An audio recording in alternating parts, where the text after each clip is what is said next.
કલોલમાં રાત્રિ દરમિયાન ગુનાખોરી અટકાવવા માટે મોડે સુધી જાગતી કલોલ શહેર પોલીસ દિવસ દરમિયાન સૂઈ જતી લાગે છે, કેમ કે કલોલ શહેરના માર્ગો પર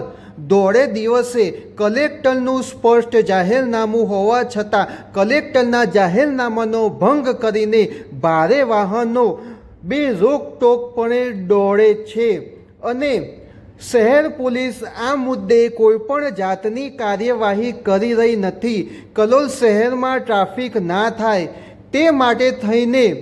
ગાંધીનગર જિલ્લા કલેક્ટર દ્વારા સવારના 8 વાગ્યાથી રાત્રિના 8 વાગ્યા સુધી શહેરમાં 6 કે તેથી વધુ પૈડાવાળા વાહનના પ્રવેશ પર પ્રતિબંધ મૂકવામાં આવ્યો હતો, પરંતુ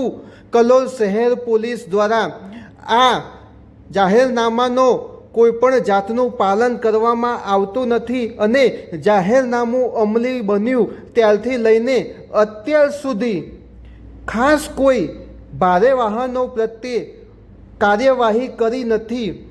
કલોલ શહેર પોલીસની આ બેદરકારીને કારણે શહેરમાં રોજ ભારે વાહનો પ્રવેશ કરે છે.